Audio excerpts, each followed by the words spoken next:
Hey, good morning, everybody, and welcome to a special edition of the 21047.com podcast. This is a special edition because it's just me today. There's no interview, it's just me recapping for you my Georgia Jewel journey. And I call it a journey because last weekend was the race, one weekend ago today. This Sunday, I was driving home from Georgia, reflecting on the entire Georgia Jewel experience, which took in much more than race day, September 22nd. This race became much more than just going out and tackling this 35-mile Georgia Jewel trail race. It was an experience really that lasted over the course of the better part of this year, really, when I look back on it and I started thinking about it driving home. And that often tends to be the case with me, and running these individual races become a much bigger story. I think I do that on purpose. In fact, I know I do it on purpose.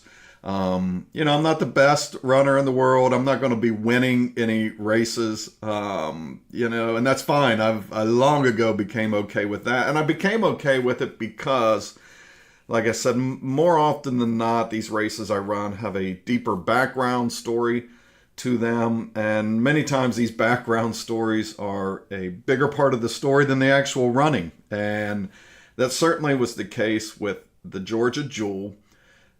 I would say this experience started even back in January of this year when I went to Houston, made an attempt to run a 6-hour marathon, which I had never done before, and after Houston I still had not done before because I came up short at mile 18 on that race. I got pulled off the course because I couldn't keep up with the mandatory cutoff times at the different intervals along the course. So at mile 18, I couldn't keep up and got a bus ride back to the finish line, which I had a lot of friends down there that came down to support everything we were trying to do for the Hurricane Harvey victims. Again, even that race had a much bigger story in the background. So to have a lot of friends there to come up short was a bit of a defeat for me. And that sparked in me some changes in my running attitude, mainly that I just recommitted to the running aspect of it. I always was good at finding the stories to run for, but maybe not putting in the work to run up to the level of that story. So I just wanted to be running better. And so I started cranking out more miles and became a little more planful about those miles. It's a long running joke with folks who know me, maybe folks who listen to this show, the quote unquote Cartwright plan, which really is symbolic of no plan at all. It's sort of the wing it plan. Just kind of run when you feel like it, run how you feel like it, eat how you feel like it. Everything just kind of is a spontaneous go with the flow sort of running plan, which for me always worked out really well because it didn't put more pressure on me than I wanted. The plan itself didn't make running miserable, which plans can often do sometimes, but failing was miserable too. So I had to kind of weigh, do I want to get more planful about this and maybe prevent a Houston in the future, or do I just want to keep going with the Cartwright plan, lots of coffee nut M&Ms, and winging it when it came to running? My choice was I decided to start putting in more miles, be a little more planful about it, incorporating some different training into that, including, some speed work, different interval work, different cardio pieces that I had been leaving out before, I guess a little cross training.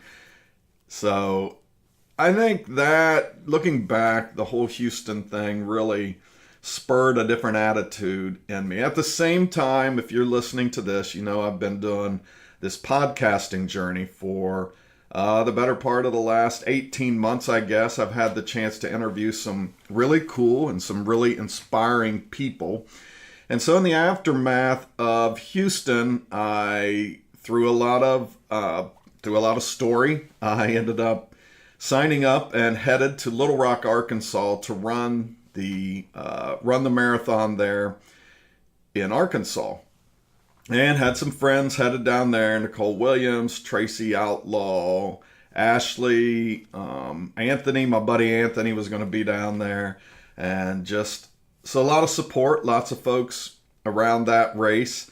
And it became sort of an unplanned redemption race from that Houston Marathon. Leading up to that race, I had interviewed some really interesting people. J.P. Cottle was one of them. Dave Jones, the Eternal Endurance guy. Both of these guys had run some really crazy running challenges. JP had run the World Marathon Challenge, 7 marathons in 7 days on 7 different continents, and just interviewing him, talking to him about his story, just the logistics of that, let alone running 7 marathons in 7 days, but just the logistics of flying all around the world from spot to spot, trying to factor in the nutrition piece of that and the travel, the sleep. I was just floored by that accomplishment. And then Dave Jones, Eternal Endurance guy, did 52 marathons in a year, all of his in the United States and all continents on Earth. So these guys really had got me thinking on a whole different level about running, just talking to them and how their mind worked, how their mind was always drifting towards this next challenge, how they were always, and Dave Jones said it, daring greatly. That was sort of his mantra in that interview that I came away with. Also in this time, I had interviewed, who has now become a really dear friend of mine, Jenny Baker. I had been connected with Jenny after some online conversation, really online reading. Harvey Lewis, who a lot of you know, did a series last November around vegan, vegetarian eaters, is actually around Thanksgiving week, when I myself was not a vegan eater around Thanksgiving time. But I got to reading some of these stories. One of these young ladies he highlighted in his series was Jenny Baker. And a couple of things stuck out about Jenny. It wasn't the nutrition angle that Harvey was approaching this with. It was, she had started this running group at a church in Cincinnati, and it had gathered a huge following.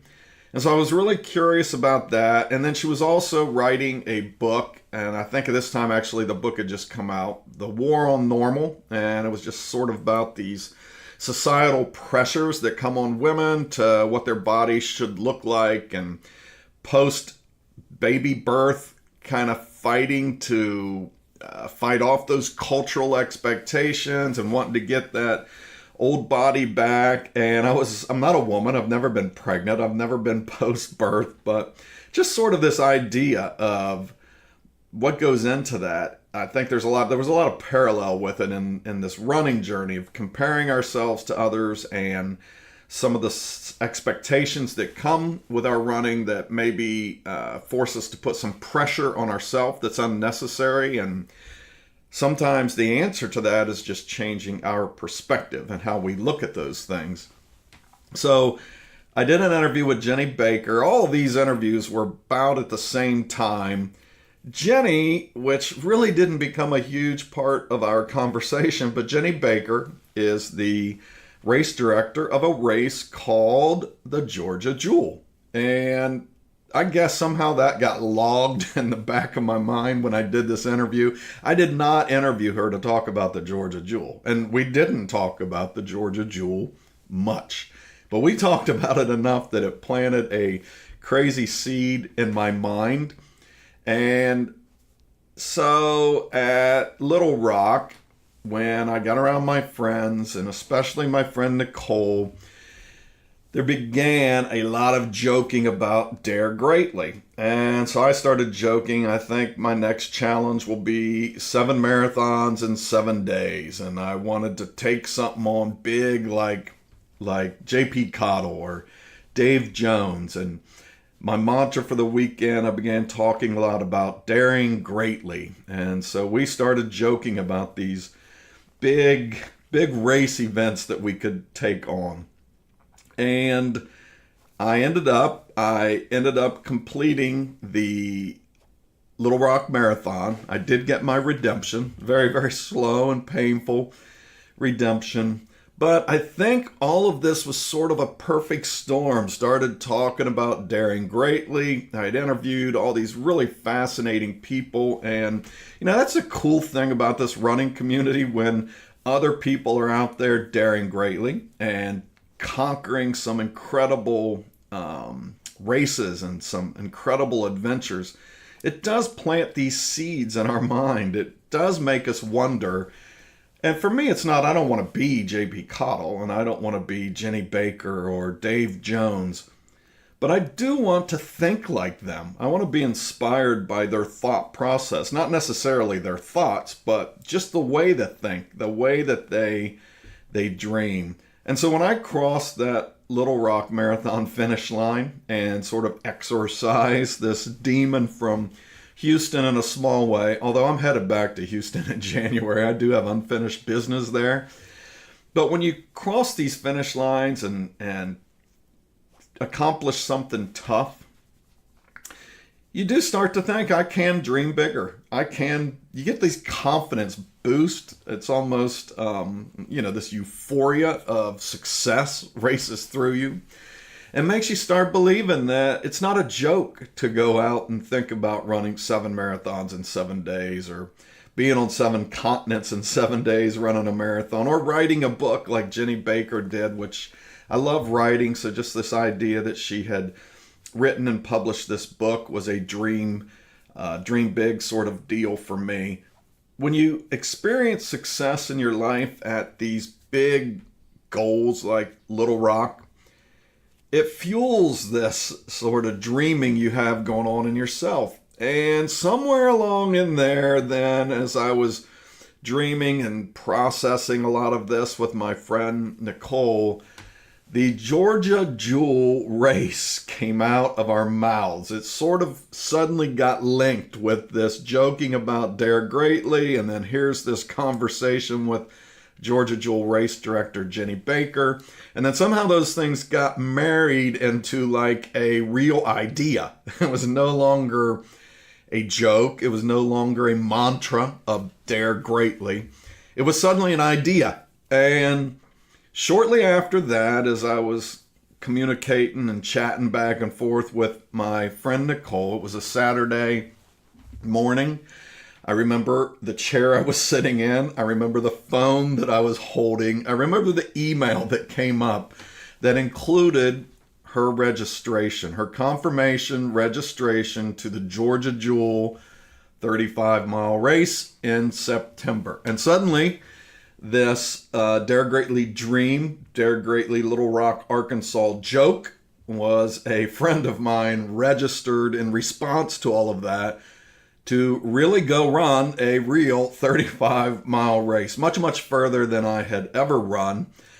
And while I'm a victim of peer pressure, I can't ignore it, especially when it comes with daring me to do greatly. And so a few minutes later, I too was registered to run the Georgia Jewel race. And so that a journey began. I was pointed towards, along with Nicole, to run the Georgia Jewel. So I started training for this race. Fortunately, I was already on a roll of running more miles every month than I'd ever run. I was routinely running. I was on a streak, actually, of running 100 miles a month, which was much further than I'd ever consistently run. And so I kept that up. Actually, in May and June of this year, I think I ran almost 300 miles combined. At the same time, and all of this stuff, you see, when you start looking back, like I did Sunday driving home, and you start looking back, which I'm prone to do. I don't like stories to end. I don't like them to end, period. That's part of it. But I don't like them to end either without really looking back and starting to reflect on all the pieces of a story that made it what it is. And part of this Georgia Jewel journey was brought to life by Harvey Lewis this summer. My buddy Harvey went out and attempted to run the Appalachian Trail faster than any man had ever run it. Fastest time known to man is what they called it. Harvey was attempting to run the Appalachian Trail, I think in, 48 days, somewhere around there. And so I had a chance, and I, told this story in some great detail earlier in the year, but I had a chance to go over and meet Harvey on the Appalachian Trail as he came into Virginia from Tennessee, I believe it was. And that was a really cool experience to be out there. It was my first time really on a trail as technical as the Appalachian Trail, which I would later discover is very similar to the technical aspects of the Peyote Trail in Georgia, which is part of the Georgia Jewel race. And being out there running up this mountain and really experiencing just how difficult this whole trail running deal was going to be, but at the same time seeing Harvey take on something as big as anybody in ultra running and trail running can take on, to say, I want to cover this Appalachian Trail, which thousands have done, and do it faster than anybody ever has. I mean, that's as dream and dare greatly as one can dare. And being in the midst of that, so I'm standing at the top of this mountain at the border of Tennessee and Virginia on the Appalachian Trail. And here comes Harvey Lewis after. And then that story was a long day, right? I got lost. I ended up running 21 miles when my plan was to do about 5. It was a challenging day to get there. Running into one of Harvey's friends, and actually a young lady that he coaches, Melanie, who was preparing at that time to run the Badwater. So I got to hear some of her experience training for that and her own Dare Greatly opportunity. And so going up to this spot with her and chatting, watching Harvey Lewis come flying out of Tennessee on this trail into Virginia, basically gave us a high five and a hug, and then he was gone. And his gone was that he was just on such a mission to accomplish this goal. And I think when we surround ourselves, or when we go out of our way to enter into lives of people who are taking on things bigger than themselves, and Harvey's an accomplished runner, but this was bigger than him, but that's why he was there. He was there to be a part of something bigger than him, to challenge himself. And so for me to be in the middle of that, even for just the few minutes that I was, it fueled this commitment I had to tackling this Georgia Jewel experience. So it was really a summer of just these perfect storm moments. But I think we have to stop and pause, and in the midst of this perfect storm, take note of these things that are happening in our lives. Going to see Harvey was not a plan of mine. It really came together very spontaneously. I just happened to be in that part of the state. I had been following my good buddy Tracy Outlaw and his storytelling of Harvey's journey, and it came to me, wait a minute, I'm over here where this guy's chasing history, and we're all, part of history one way or another, so it's, don't want to overblow the historic impact of this on everybody, but to me, it was a big historical moment, and I wanted to be a part of it. And so I think, sometimes we just enter into those moments or experience them without really stopping for a moment and reflecting on, what does this mean? And where does this fit into my journey? How can I draw on this piece of a story in my life? And really connecting all these individual stories together the best we can, because I personally believe that they're being weaved into our lives for a meaning, for purpose. And I think that purpose is to guide us onto our next day and onto our next opportunity. And so that was powerful. And I just had all of these things sort of coming together this summer in a meaningful way. And they were all part of this Georgia Jewel journey. Then later, I guess it was in July, and my friend Nicole, who we suddenly were Georgia Jewel teammates, this just kind of became our deal that we were going to tackle together. She was in July, here in Central Virginia in July, visiting with family. And we went out on a long training run on the Capitol Trail. Actually, I think we did 16 miles that day. It was a long, hot, actually sort of rainy day. But in the midst of that long run that day, I got attacked, viciously attacked by some yellow flies. And they were routine bites to me at that point. Annoying, aggravating, itchy, scratchy. It was just another bite. Unfortunately, I discovered later the next week, one of those bites had got infected. Turned into a really long health struggle story. The short end of that story is the bite got infected. I got really just sick and down. I went to visit the doctor 3 times, I think, over the course of 10 days. I didn't run. I was really honestly starting to get depressed because I couldn't run. I think a lot of that was I'd been on such a training roll pointing towards Georgia Jewel that I just had some momentum. And then this whole event threw that momentum out of whack a bit. Physically, number one, when you don't run for 10 days, you lose some of what you had gained in the training. I didn't feel well, so it takes a while to recover from an infection, which it eventually went away, and I started to recover the way I wanted to recover.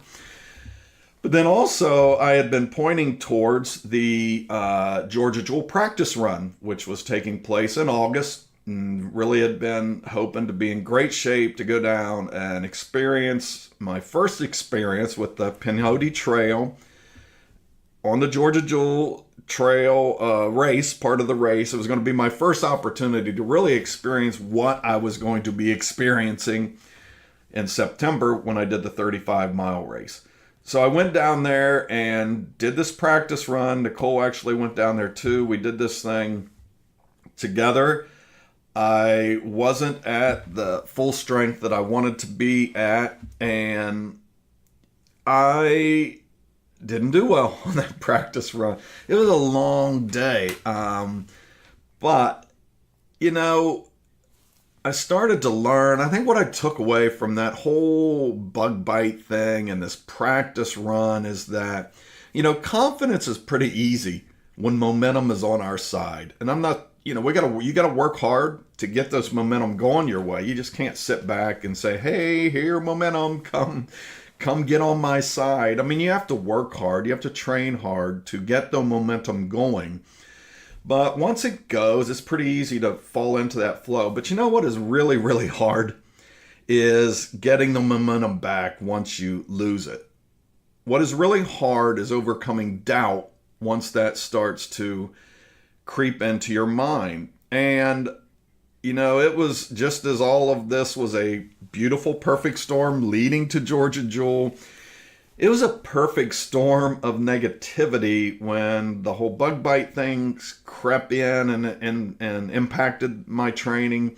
And then about the same time, go down to Georgia Jewel. And so the practice run was about 17-ish miles. We ended up completing about 15 and a half. I couldn't do anything more than walk about the last 10 of that. I got really dehydrated early, lost all my strength. And without strength was tackling some of the biggest climbs I had ever climbed. Certainly trails, the nature of which I have never taken on. Very rocky, very narrow.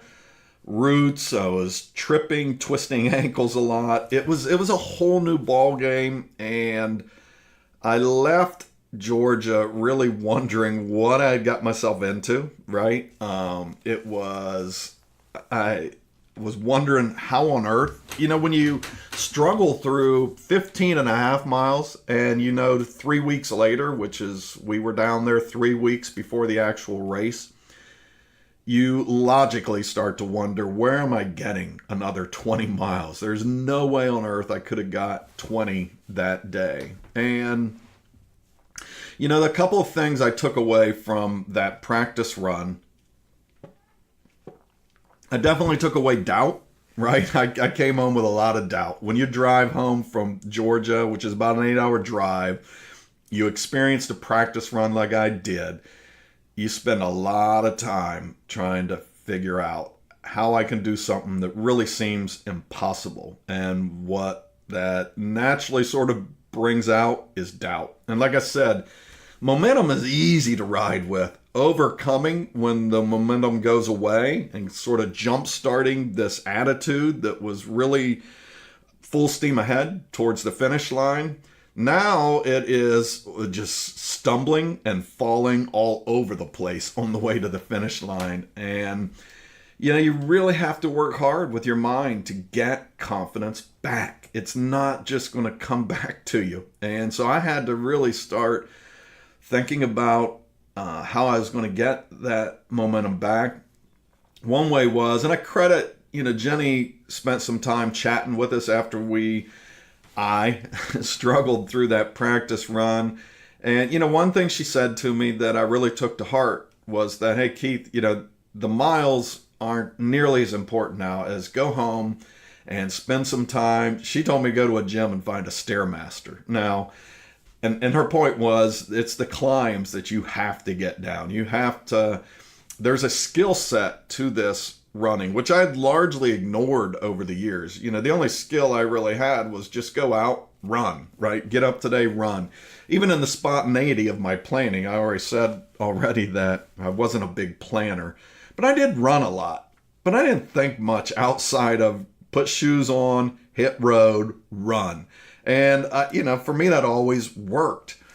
But now this Georgia Jewel was making me actually not only be more planful about, being structured with when I run and how far I run, but also there was a new technical skills, and climbing was one of them. And, being in tune with my heart rate, because, in those climbs and as the heart rate started to race, it was just drawing on so much energy in my body. And I sweat more than the average human being, I think. I just would hate to think anybody sweats more than me, which really drains my body of all the nutrients. And literally, I've experienced it many times running in the summer. And I certainly experienced it that day on the practice run. There is no warning, right? There's no loud beep, beep, beep warning sign that goes off that says, Keith, refuel yourself.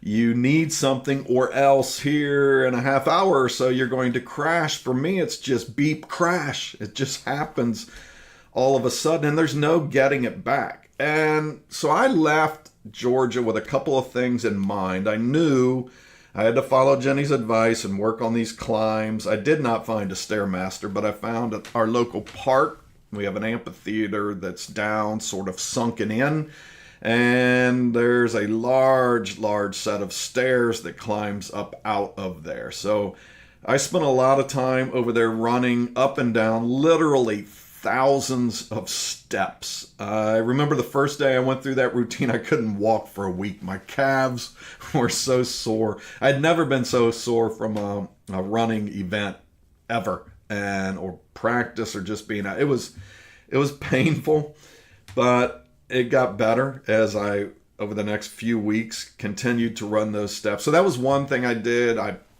also experimented with different sport drinks. Jenny insinuated the Gatorade was not going to work for me. It wasn't going to get it done. I needed to find something that nutritionally would give me the calories I needed, would keep me hydrated and get the electrolytes in me, the replacements that I needed. So I settled on a sports drink. I went with the Morton's, a sort of a new drink, and Nicole had been using it. And so I tried it on several long runs at home, and it seemed to be working. So this post sort of 3 weeks leading up to the Georgia Jewel race itself, I, spent some time working on the skill set, practicing actually the things I thought would prepare me to be more successful at the actual Georgia Jewel run itself than I had been at the practice run. And, in terms of that momentum, I really started feeling like I was getting some of it back when you started addressing the areas. And that was the beauty of that run. I told folks, yes, the bad part was I went down and experienced firsthand just how hard this challenge was that I'd taken on. This whole Dare Greatly joke turned into a real life goal, and sort of a dream was now real. It was real in every aspect because I was signed up to do it, and I now knew exactly what that course was going to be like. I was going to run, and I knew I didn't know how greatly I had dared. When I went and ran it, the practice run, this was like dare, greatly, greatly, greatly. It was magnified. The magnitude of this was magnified many times over, and I didn't know. I didn't know what I'd taken on. Now I did. And so that was one piece of it. By going down there, running this practice run, I now knew what I was into, and in many ways that wasn't good because it did nothing to bolster my confidence. But then on the other hand, and I think on a much more important hand, I knew what I needed to work on. I knew what I needed to come home and do. A lot of that was thanks to Jenny for really giving me some instruction. I'd met some great folks along the way, had some long conversations with my buddy Gregory Byerline, who I interviewed on this podcast, and met him online. He had been real helpful in my preparation, but I knew what I needed to address, right? And I think we're lucky sometimes if we know that. If you are headed towards a goal and you've got these sort of weaknesses in your ability to do that, these inadequacies or incompetencies, but you know them and you know how to address them, that's really a gift. That's a benefit. That gives you your best chance at being successful on the goal. So when I left that practice run, there was a little bit of a lack of confidence, which I had already been on that roll headed into the practice run. I had gone from this great momentum to doubt. The practice run itself left me with nothing but more doubt, but like I said, it let me know what I needed to work on, and in working on those things, in running those steps, in experimenting with the different drinks and finding something I really believed was going to work, the confidence was coming back. And I really felt good running into Georgia Jewel race day. Headed into that weekend, there was a fair amount of doubt that just comes with anytime you take on something you've never taken on before. There's doubt there. Nobody, if it was taking on something bigger than I've ever done, but knowing full well I can do it, well, the daring really isn't so daring, right? It's in taking on something that inherently comes with a lot of doubt that makes it exciting. It makes it part of a bigger story. And that's certainly what Georgia Jewel was. So last week then, I headed down. Race day itself was upon us. This 5-month journey that I had been on was finally here. This idea of a spark, of a whisper of Dare Greatly, dream was now really coming to the closing chapter. And unfortunately, that closing chapter was, let's go run 35 miles on the Pinhoti Trail. So, race morning, I'll just fast forward ahead. Race morning, we meet at the Dalton Convention Center. The forecast all along was for a very hot day. I started monitoring the forecast 2 weeks in advance. 2 big H words were there every single step leading to the way: hot and humid. And so the forecast ranged anywhere from upper 80s to low 90s, dew points in the upper 60s to low 70s, which for me historically has been a worst case scenario of all worst case scenarios. That just is, it undoes me, right? It just is my undoing when I get out there and try to run in those conditions. But we got up race morning, and the temperatures really, there was a little cool in the air even, jackets. There were people running around with jackets. I saw the forecast. I knew it was short-lived, but in stepping out that morning and feeling that, it didn't have that drain on me that many races do when you start in the soupy, hot, and humid.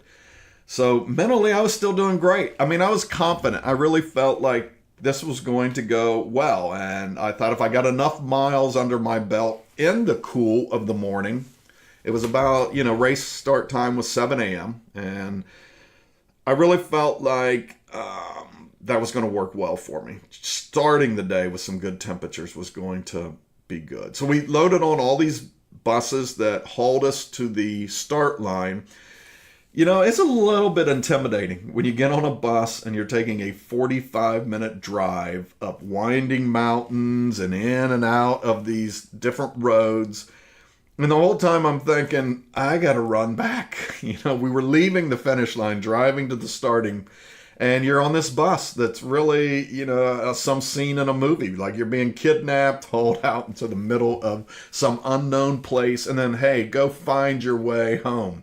And on the way over, a buddy of mine, Aaron, who's a friend I've met online now, we were sitting and he was behind us.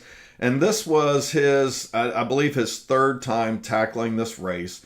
He did not finished it. The previous couple of times he had attempted it. And he was sharing his experiences with us. He lived local there, so he had run every section of this trail many times. It was not helping me. Listen to Aaron describe some of this. But what was helping me was he really had the spirit of, I'm getting it done today. He was talking the official cutoff time for this 35-mile race was 12 hours, which was my goal. I wanted to be done in 12 hours. Aaron was talking about finishing up in 14 hours. He was very fine with that. He had light. He had everything he needed to be out there. And I thought, that's really a very strong attitude to be fully prepared to be out there for 14 hours doing whatever he needed to do to pull it off. And so on one hand, again, as he described the challenge of it all that we were about to take on, that was feeding into doubt. But hearing his commitment, and here's a guy who had failed at it twice, hearing his commitment to get it done this time, to be willing to do whatever he needed to do to get it done, that helped me.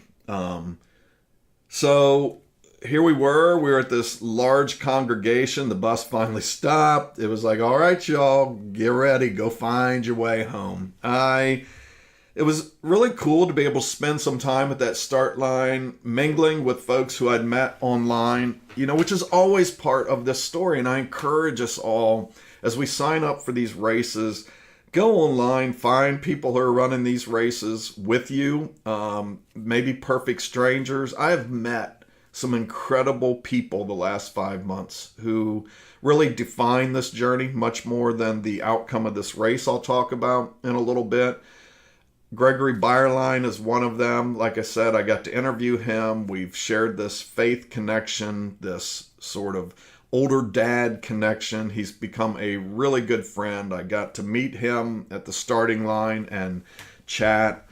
That is a beautiful part of the day, that start line, those conversations that are never going to leave me. And just meeting so many other people in person that I'd met in this online community. It was invigorating to see everybody there gathered together.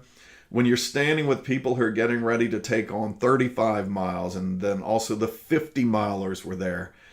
These are some unique people, right? They're getting ready to take on this huge challenge together, leaning into each other for support. Looking around, it was just easy to be inspired. You knew they all had these stories like I had in getting there, and I'm a story curious guy. I just couldn't help but wonder, what are their stories? I just knew they were all cool. They all had some beauty behind them, like I really felt like mine did. And so that was a great way to start. We actually took off, we got to start, and so it was the four of us. It was Nicole and myself and Andy and Lori, who are local here in Richmond. We all sort of took off together, and then Andy and Lori got ahead of us a little bit, and we settled in for, I don't know, maybe a mile or so with a couple of gentlemen that were running together. They were brothers, and so they were talking about they had done the practice run, and here they were back entering their own race, and just chatting with them a little bit about how committed they were to get this thing done. They were doing the 35 mile too. It was a great way to just start with. I guess I would just say this is such a cool community. The trail runners, different. They're not better, not worse than the rest of the running community. It's just got a unique sort of dynamic to it that I really enjoyed. I just really enjoyed these people. I've always enjoyed this running community. I tell anybody that's why I'm here, whether it's the marathon community, the half marathon community, the 5K community. It's these friendships, relationships, this sense of belonging you get. But in this day, when I really needed it, when I knew I was taking on something much bigger than I ever had, I think it was just the timing of this trail runner community, their willingness to take some pride in. It wasn't an exclusive sort of attitude. They were anxious to have other people join their sort of group of ultra runners. They were happy to see people discovering what they had discovered on the trails. I felt really accepted. And so I think that was the unique piece of this community, was just the timing of it, the right people at the right time in my life. And so off we went, right? We were underway, headed back to the finish line, find your way home. Well, we were in the finding piece. And the first thing that really stuck out to me was just the beauty of this. The first couple of miles were like a flat service road, and I knew this. I had studied this trail. I knew not to be lulled into thinking, oh, this is just going to be a flat service road all day. This service road dumped us into the Pinhoti Trail, this beautiful wilderness, the climbs. The early part of this race, the first 10 miles or so, I was just taken by what everybody told me I'd be taken by. Just this creation, just this sense of God's beauty speaking to me in a way that maybe I wouldn't experience other places. I've said all along, running has really become my quiet place, and in so it's given me an opportunity to really talk to God and listen to him in a way that I hadn't done very good in the past. And having his creation talk to me out there was a whole new way to listen to him. Maybe listen with sort of a pop-out book sort of way. You know, you open these books and you read the words, but then this beauty just pops out of the book at you. And it just magnifies the words. It just magnifies what you're hearing. And so God was really speaking to me pretty strong out there this morning in those early miles, just the overlooks into the valleys, these sort of caves and rock formations, the waterfalls. I had my phone out constantly, just snapping pictures, just snapping. I was caught up in the experience, and running wise, I was feeling great, right? I was nutritioning according to my plan, had the drink that I had found successful. I had mapped out a plan. My friends made fun of me, but I had an Excel spreadsheet with me that projected out mile per mile how I wanted to run this race. I had found a man who ran this race last year in 7.5 hours and just projected his mile times out. What would that look like divided up in a 12-hour race? Did a lot of calculations around this. Nicole said, that's really, really a nerdy thing you've done. And I say, I own it. I'll own it. It is a nerdy thing to do. But I knew that I had to have a plan. I had to have something to guide me through these 35 miles. I went on the practice run. I went with feel, just kind of go and monitor how you're feeling, go fast, slow down, speed up based on feel. And that wasn't going to work. I knew that I needed to have sort of the times mapped out for me to at least be a gauge for where I was in pulling this thing off. I had one goal, finish this thing in 12 hours. I had a plan in my hand. tucked into a little waterproof baggie that for 35 miles told me where I needed to be. And so through the first 10 miles, feeling good, taking in the beauty of this, and I was on pace with my nerdy Excel spreadsheet. So I was feeling really good. But then it was about this mile 10. It was about this mile 10 when it was like it was like they might as well just stood in front of me, let me watch them flip the switch on. The heat came on. You could almost hear it blowing.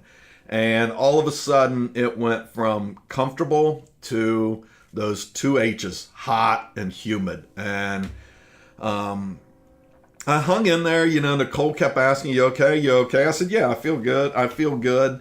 And I don't know what mile it was, somewhere in there in that 12, 13, where we stepped into an open field for a while, maybe a mile or so. There was no shade, no protection. And I think that's when the race really zapped me and the heat really impacted me. And it was like it always has been. No warning signs. It just took me down right then and there. The beauty is when that has happened with me in the past, it's been on a flat marathon course or a half marathon course.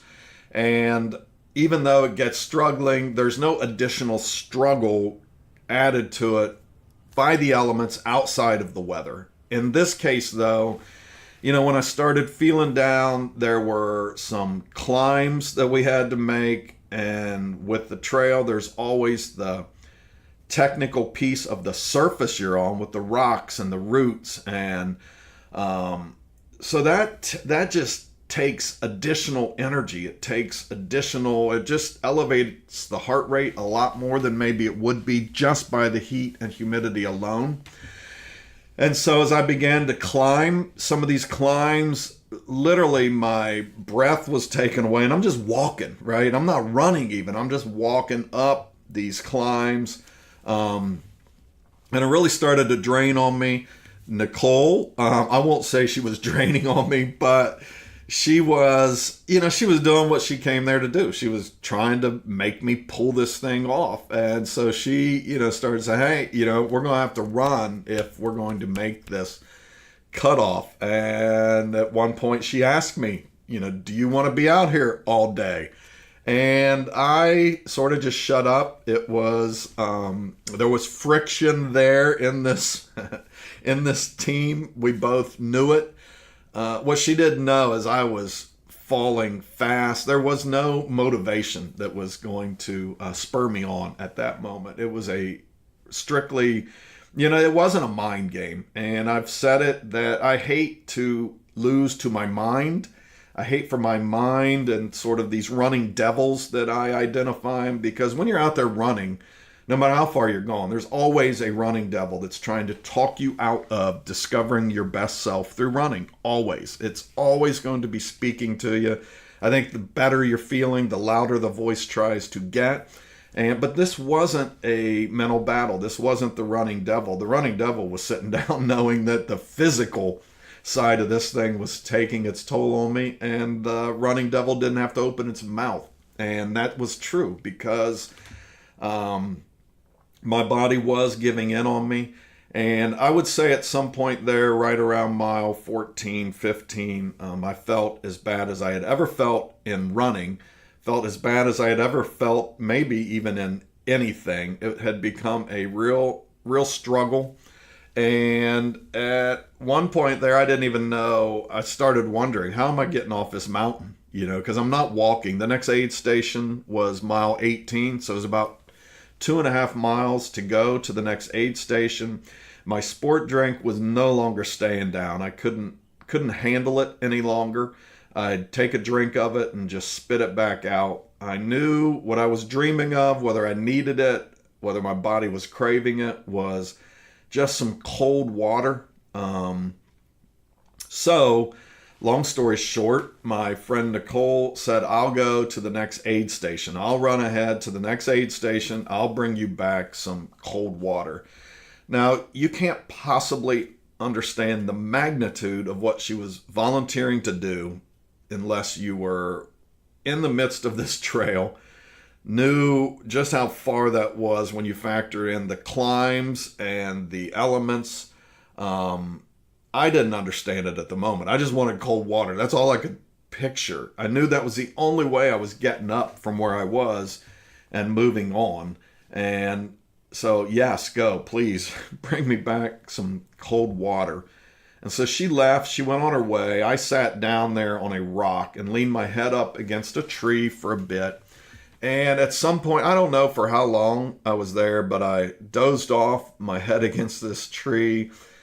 I woke up and I saw this little red flower, and I thought it was Nicole coming back with the cold water. I said something to the flower, and the flower didn't speak back. And that's when I knew that's not Nicole. And that's when I knew I sort of was seeing things or feeling things that weren't healthy, right? I was just in a bad spot. But I also started to understand what Nicole had taken on, and I wanted to try to cut off her return distance as much as I could. So I forced myself to get up and start walking on. It was sort of a staggering, drunken waddle forward. I ended up covering about a mile, I think, and before she came back, I don't even know how long this was at this point, maybe an hour, hour and a half. I don't know. But she came back, had this cold water. I drank it, and it wasn't like a miracle drug cure, but it gave me enough to make it to that next aid station 2.5 miles ahead. And again, I don't even know how long that took us, but a while. I was not running. I was not walking fast. I was staggering, but with this water, I felt much better. So we got to the aid station. I knew my day was done at this point, and I was already starting to deal with that, with the disappointment, just the sense of failure that was coming with this. You know, when you dare greatly and then you put it out there and you try to inspire other people to dare greatly with you, to dream bigger than themselves, to take things on that are risky and to overcome the fear that stands in their way of doing that, just really wanting people to experience the beauty that comes, this growth that comes on the other end of risk through success, through accomplishing what you dare greatly to do. When you do this for 5 months, bringing people along with you on the journey, and then you don't pull it off yourself, that is hard to process in the moment of saying, I can't finish this today. It was hard to say to my friend Nicole that I can't go on today. We had partnered on this all along, so she was like the real live person there that represented so many other people in the outside world that I'd tried to bring along on this journey. Saying to her, I can't go on, was a real difficult thing to do. And then to tell the folks at the aid station who were manning the logistics of runners as they came through, keeping track of folks, letting them know that I'm officially out of this thing, that I'll need a ride back to the finish line. That was a tough thing to say, because you're inhaling failure at that point in large doses, along with the water and the food. You're inhaling this idea that my day is done. This dare greatly dream is going to be a dream not come true. And that's a tough deal to start processing, but that's what I started to do. Meanwhile, my friend Nicole, unsurprising to me, she decided, I'm going on. I'm going to go finish this thing. On so many levels, that was just a crazy thing to me. She knew what those next 17-ish miles were. We did them. She knew how hard they were. I couldn't begin to fathom how exhausted she had to be because she had done those same hot human miles with me, 4 or 5 additional miles to go get me help. All the worry that I know at one point she had to start worrying, is this guy okay, right? How do I get him out of here if he can't get on his own? So that's emotionally draining for her to go through all that to get us to the aid station and then regroup in a way that says, I'm getting refocused, recommitted on finishing this thing I said I was going to do. Floored me, but when I eventually made my way back to the finish line and then went and got a shower and came back to the finish line then to watch my friend Lori finish up. She finished up a little bit before Nicole. The finish of this Georgia Jewel is sadistic. It's very reflective of the way Jenny Baker and her husband Franklin think. Anybody who would put people through the 35, 50, there's 18-mile, 100-mile journeys out there on this trail, and then think it's a good idea at the very end of this race, in the last half a mile, to have almost a straight uphill climb for several hundred yards, that reflects some fairly sadistic thinking on their part. But from a spectator point, and really from a symbolism point, to be standing at the top of this hill and watch your friends finish off what I know, I couldn't do it, right? I had a hard day. I couldn't pull off what I went there to pull off. And to be standing there watching people come up this final climb to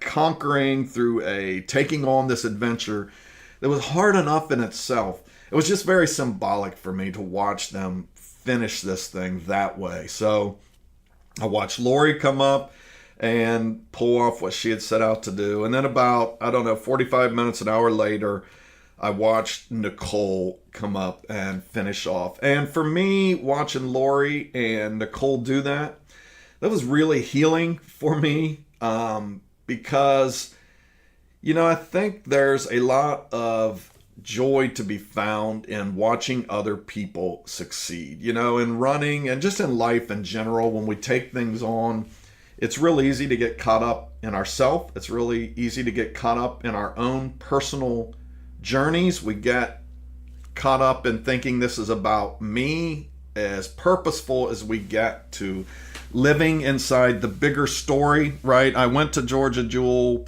to run for my friend Kate and giving word, and I shared along the way that there was a bigger sort of outcome to this I wanted in terms of folks supporting giving words and Kate. There was also this bigger story to wanting to encourage other people to dare greatly, and started to, put a lot of the success of all of that tied to me finishing the race. But that wasn't the big outcome that was meaningful. Not finishing it did not undo the story. And I was reminded of that when I watched my friends Lori and Nicole finish. I was reminded in this pride I felt in both of them that, friendships can help us overcome an awful lot. Having pride in others can help us really look at the world in a very right way. To want to pour yourself into others more than you pour into yourself is really an approach to life that I think can make things good when things are going good, and it can make things good when your accomplishments really aren't working out the way you want. It's a great way to get refocused. I'm reminded of every year at the Richmond Marathon when this Megs Miles family, really, that I belong to, is at the finish line, pouring themselves into these final runners coming across the finish line. You can just see the joy they have in cheering on others. You can see the pride in their faces. They feel for folks pulling off something that was really difficult for them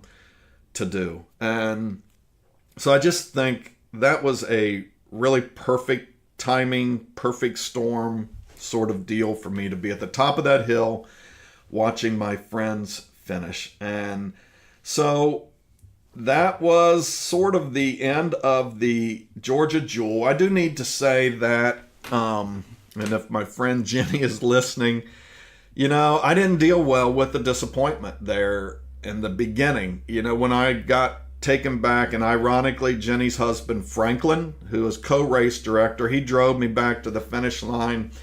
And, I felt a lot of shame at that finish line. I remember when I got out of the van there, the truck at the finish line, my first thought was get to my car without Jenny seeing me. And she had been so instrumental in getting me to the Georgia Jewel, not in asking me to come, but just in who she is. This beautiful spirit of hers is contagious, and I was drawn to the Georgia Jewel. I wasn't invited to the Georgia Jewel. I was drawn to it by her and just this incredible person that I think she is. And I don't know, somehow that influenced. When I got back to the finish line, my whole idea was hide from Jenny. I don't even want to face her. And I didn't, right? I hid from her. And then even when I watched my friends come back, I hid from Jenny. I was like, I cannot face her. A lot of it was I didn't want to deal with my own emotion in this, and I knew she would bring it out. And so I did not deal well in the end with the disappointment. I'm grateful that I came to another side of that. I came to another side of it because my friend Jenny reached out, after I got back home and sort of called me out on my attitude around failure and not coming to say goodbye to her. And I apologized for that, but there was a lesson in that. We can let disappointment really take us down a negative and dark road. And just like I say, I think there's these running devils that really want us to go down that dark road. There is a life devil too that really wants us to trip up as often as we can and fall into the disappointment that comes with, fall into the negative attitude, I should say, that comes with disappointment. And I did, right? I fell into that. And so I'm sharing this with you so we can all be cautious around getting too wrapped up in these things we want to pull off, to the point that not pulling them off makes us be somebody that is not as good as we want to be. And which is really ironic because we take on these dare greatly things to be the best people that we can possibly be. And for a moment there, I got hauled down the exact opposite outcome I wanted from the Georgia Jewel started to creep in. I started to be a lesser person than I came there to be on the heels of failure. So I'm glad that I sort of was able to go back and be called out in a very loving way by my friend Jenny, who said, this thing was more than a finish line. It was much more than that. And I hope that you'll see that. And I do. And like I said, I followed up, apologized to Jenny, and apologized enough so that I am already dreaming about getting back to Georgia next year. Failure never sits well with me. Unfinished business doesn't sit well with me. Looks like I'll be starting to address unfinished business in January next year in Houston, getting back there and pulling off the Houston Marathon, which I couldn't do. And then it's kind of going to be like a mirror year, right? I said at the beginning of this conversation, Houston was really the spark for me going to Georgia Jewel last year. I'm counting on next year. Redemption at Houston will be the spark that leads me to redemption at the Georgia Jewel next September. So I appreciate you all listening in for this long, looks like about an hour long conversation about my Georgia Jewel experience. Didn't know it would go that long, but like I said, it was a much bigger story than just a day at the races. There was a lot that went on in the background. There's been a lot of life lessons that have come to me through this, and that's really what running has become to me. It's not about the medals. It's just these life lessons that continue to pile up, lessons I love sharing to the degree that they can impact you and help your life. I am really grateful for that. I'm grateful for you coming and listening in today to this conversation, and I hope y'all have a good day. Come back soon. I'll be back to interviewing. Not sure who, but I'll have an interview this week that I'll be ready to share with you next week, and we'll get back to the normal format. But today you got just me chatting, me just going on, and sort of, you may be my therapy. I think you're my therapy for processing this whole Georgia Jewel. I thank you for being here. Thank you for being a part of that. And you all have a great, great week.